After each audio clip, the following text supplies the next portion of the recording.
So what amazing speakers we've had. It makes my job easy because I can probably go on any tangent, and I will. I'll take you on a fantastical journey, how about that, as I speak a bit about the law. So Vanessa earlier beautifully invited us to an Imaginarium, to imagine, and that would be the catalyst for change. And the challenge with imagining is that, A, we're limited by our imagination, and our imaginations are limited by what we know. And it's difficult to go beyond what we know because we don't know how to go beyond what we know. But also that we reimagine things with our trauma, we reimagine things with our ego, we reimagine things with the patterns. We reimagine with how we're being socialized, with our patriarchy, with our racism, with all the things we are. And so if we have to think about the future or imagine the future, how do we do that? Because we're carrying all these things that we have been carrying. So I want to invite you to close your eyes just for a few moments. And in these moments, just try and release the things you are carrying.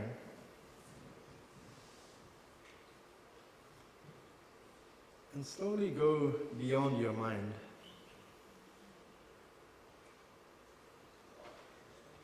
And let a picture start to emerge of a world you want to reimagine.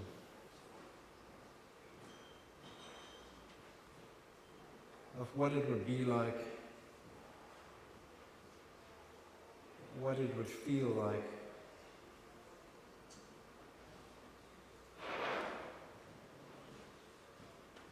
And who you would be in this world, and how you would be in this world.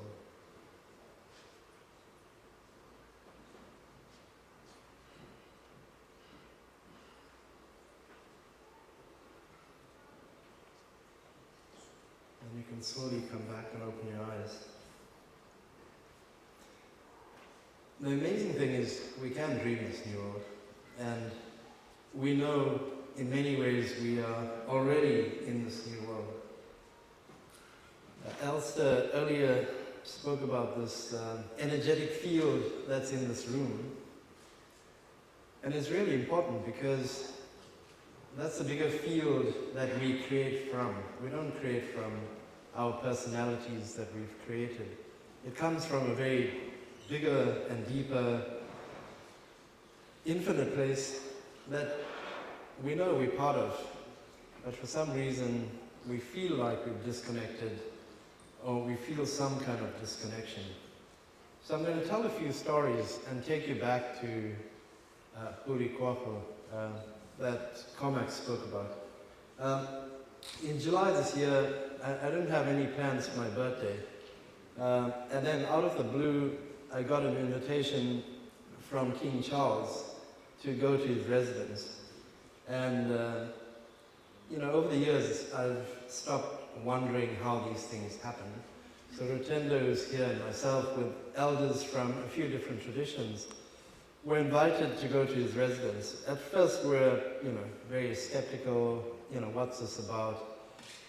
And in each of our histories, each one of us can tell the story of brutalization, oppression, from my ancestry in India, and the rule of the British Empire there, to apartheid in South Africa, and just centuries of brutalization and oppression. And now being, at the heart of the empire was quite a strange and surreal experience. So we said we'd go, but on one condition, and that we do a fire ceremony before we do anything else. And, the king's people had a lot of questions about what's the ceremony, but what about our protocols, etc. And we insisted, and that's how we started. So we had this very, very powerful fire ceremony, and the energy was powerful and palpable, and everyone was feeling it, including the king, who was shedding some tears. And, as we finished the ceremony, the king's people said, the king would love for us to make sure the ceremony continues for the whole day, that we don't close the ceremony. And we continued the ceremony while we were having discussions. And in that moment, one of my personal experiences in exchanging, with him was, I'll just paraphrase, but he said something to me. He said, "I love the way you put those logs in the fire. That was a very powerful fire ceremony." And I said, "Thank you." And I did a healing prayer for you, while putting the logs. And he looked at me and he said, I'm so grateful. And you could see, the emotion.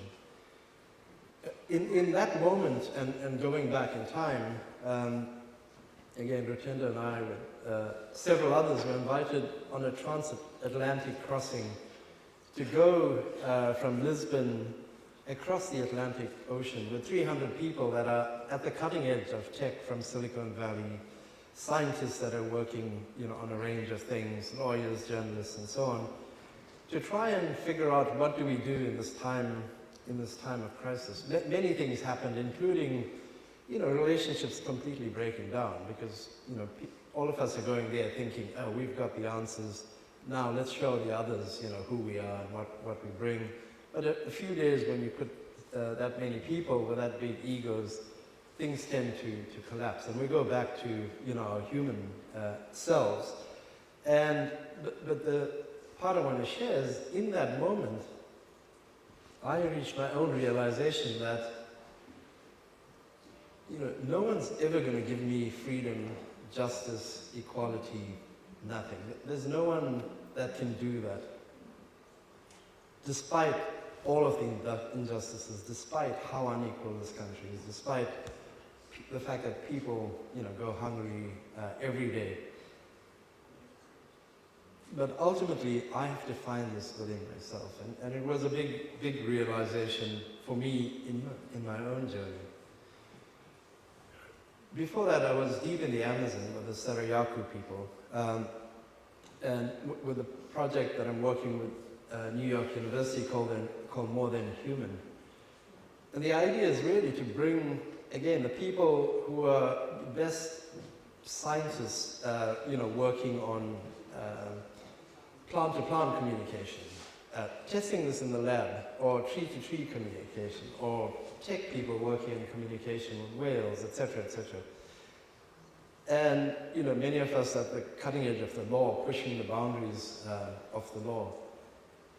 Bringing those people together with people from different traditions that are holding ancient wisdom. And what's starting to happen is these worlds are starting to collapse.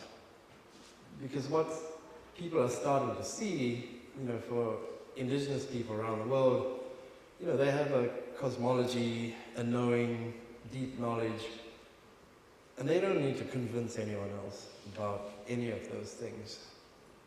But in the other model or other paradigm that we all have been infused into through schools and universities, we have to prove all these things.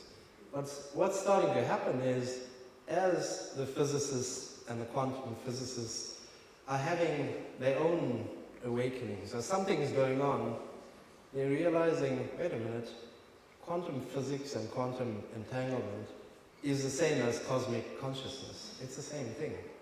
That we thought, these two worlds are so far apart. So we've reached the point on the planet where the worlds are starting to come together. In the Amazon, one of the things we're discussing, you referred to the Ecuadorian constitution earlier, was, this idea of Kausak Sacha, which is the living forest. How do you get recognition for the spirit of the forest? So going beyond the things we can physically see, like a river or a mountain and so on. And the idea being that if there's recognition for the spirit of the forest, which the people see, experience, are part of, then there's a fuller recognition of what the jungle is, beyond the things we can see as well. So if you're cutting down the Amazon, you're also killing the spirit of the jungle, of the people, and so on. And so really, pushing the law in that sense. Sinagugu is here, and Comac, and we've worked on the Wild Coast case against Shell. And one of the powerful things there was, and I hope you will speak about this later, Sinagugu, is bringing ancient knowledge from Sinagugu, his people, about what they know and how they live. And in this case, the idea that the ancestors live in the ocean, and that the people are connected to the land, the ocean, and the ancestors who are in the ocean. And when that argument was made in court, the Shell lawyers laughed at us. The judges took us very seriously as we linked it to the Constitution, to cultural rights, and how people see the world or experience the world. And we won the case, and Shell appealed, and we won the case, etc. But it was so palpable that the ancestors were with us in the courtroom, that the whales and dolphins were with us. All of us could feel the energy, within the courtroom. And so more and more, a lot of that ancient wisdom and knowledge is starting to feed into different places. And depending on where we are, we're pushing it, into this system as well. And it's starting to, let's say, crack it open. Going back a bit, many years, there were elders from different traditions and activists. Linda was there, and Katalini, Rutendo were there as well. And we were sitting with, what do we do in this current space? And we, listened to the mountain as we climbed up Mount Sinai, listened to the stars, and spent a very powerful week together at the ocean and the desert. And what emerged was, as this canoe is falling apart, leaking, we're trying to steer it, people are being pushed over, and that's our current reality and current world. We are in that canoe, that's our reality, so we have to do whatever we can to protect what we have left to protect, in terms of, ecosystems and so on, but also to protect the rights of people who are protecting this. And there isn't any, you can't separate these things in how we live. So while we're doing that, we have to launch a new canoe, because this one is coming apart, and we're not going to put it back together. But it's important for us to collectively launch this new canoe. So we kind of find a way, and part of that new canoe takes away this illusion of separation, because that we know is an illusion. But as we take away that separation, we fully understand and embrace the interconnectedness, that we can't disconnect each other, because energetically, our energy is beyond our bodies, and our energy is mixing, and we're part of this field. So it's very, artificial.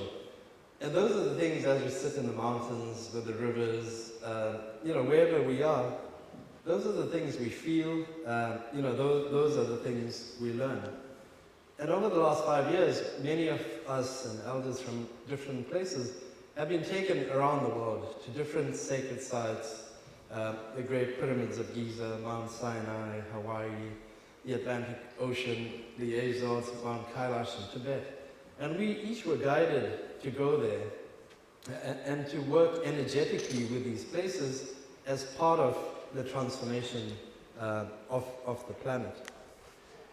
And as that process unfolded, and as I have seen, and as we've been kind of pushing the boundaries of the law, we started with customary law that was very connected to ancient knowledge systems. Through colonization, a lot of that was decimated and destroyed, and then we had to collectively push for human rights, environmental rights and law. We then started to see how we can bring that together as the idea of interconnectedness. So collectively, many of us pushed for a new human right that the UN passed a few years ago. It's called the right to a clean, healthy, sustainable environment. And what that does is say, if you poison a river, you're poisoning a human. You can't say, oh, you're just poisoning the ecosystem, because we are part of that ecosystem. So bringing those two together, and then you heard earlier about the rights of nature and that movement and what's happened. And now kind of pushing that boundaries to let's protect the things we can't see. Let's recognize the ancestors. Let's recognize the spirits of jungles and mountains and so on. And in a sense, we're going through a time where, as Cormac was saying, we're coming to a time of natural law, where nature, as it's already happening, or the other parts of nature, is starting to fully kick in, to show itself. Right? And we're realizing that actually we don't have that much power as humans, because natural law kicks in. But beyond natural law, we are entering a new period, especially over the next few years, which is cosmic law. And the idea that we'll be fully affected and influenced by everything that's going on into the cosmos. And so what it's calling us to do, this is how we're seeing it in legal terms, but it's calling us to really go deep inside, because the transformation of the planet is only going to happen once we transform ourselves. It's not going to happen, we can't fix the world. So we need to rethink some of that. But all of that brings me to 2019 in Hurikwaku, where for a year, whenever I was in Cape Town, I would climb up the mountain, the eagles showed me a cave, I started meditating there, and many things came to me in absolute detail.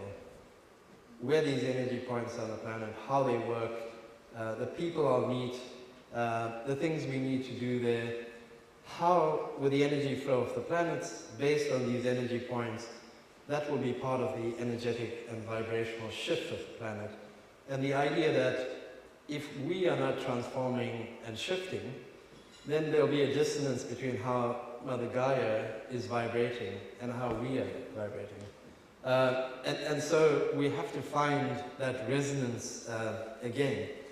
But it's also shown that it's time for us to really come together. We've reached that point of division, separation. We all have our traumas. We all know histories and what's happened. But unless we really find ourselves and come together to figure this out. So put differently, the way I've seen it is, if you take an infinity sign with two chambers, we're in the fire chamber, and it's getting really hot. And we're trying to get out and figure out what to do. But we're using the same thinking to try and do that. And there's no escape. But we also know we're reaching this point, and we are in this point of birthing something new and beautiful. And part of the problem is there's a very fine point between the fire and the water chamber. And we have to find our way through that. And that's going to require a very, very deep inner journey. And so to finish off, to say, it was my partner's birthday in September, and we were at Urikwaku, and the mountain guided us to go to Mount Taranaki in Aotearoa, or New Zealand, because there's an energetic connection between these two mountains. And Mount Taranaki got legal recognition as a being quite recently. And as we are embarking on this process with Urikwaku, I think we've really reached a time where the whole idea about recognition is about shifting our consciousness. It's about shifting the way we see and we experience things. So I really want to invite you and invite us to really go on this journey together. It's we're in the new place already, and we have to walk this together. So thank you.